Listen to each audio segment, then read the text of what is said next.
Hello, this is Casey Sullivan with the Sullivan Group at CrossCountry Mortgage, and today I wanted to talk about how to use gift funds for a home purchase.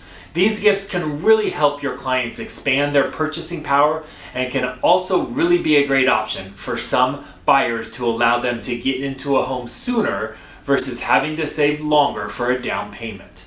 Now, gifts are kind of a strange topic in the mortgage business because people typically think they need to save their down payments. However, they can receive a gift of money from a family member for their home purchase. It can be used towards their down payment, the closing costs, or both.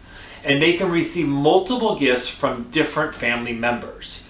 There are no seasoning requirements for a gift, meaning it does not need to be in a buyer's account for any set amount of time.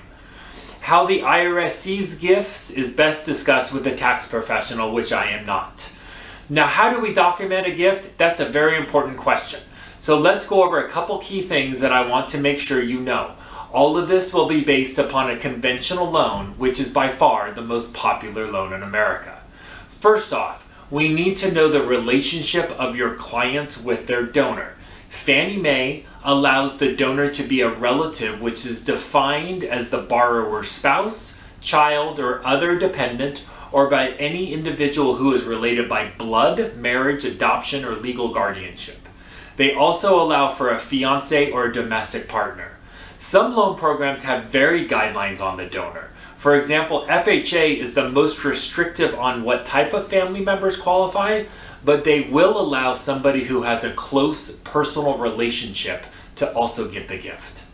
Now, how would the buyer get the gift funds? It can be transferred by personal check, cashier's check, or bank wire.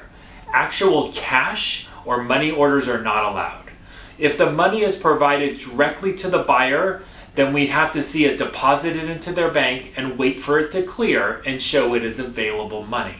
If the money goes directly to the escrow title company, then they'll provide us with a receipt, and that's all we need.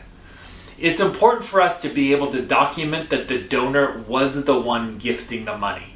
With a personal check or cashier's check, it will show the donor's name.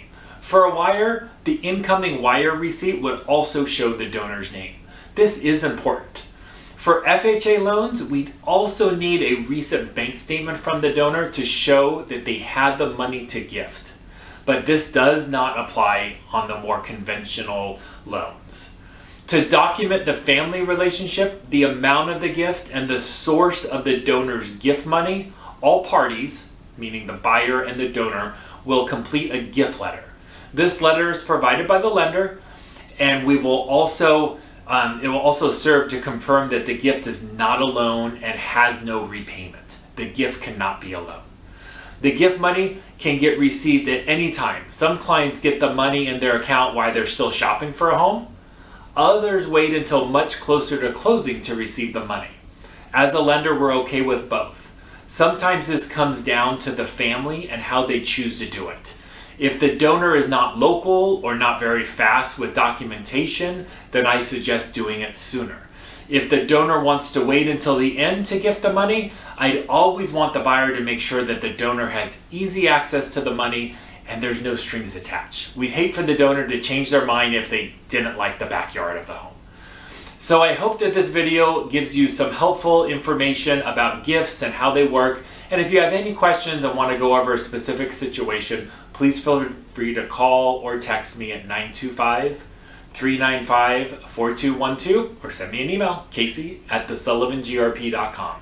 Lastly, if you found value in this video, please feel free to share it, as I'm always here to help. Thanks so much.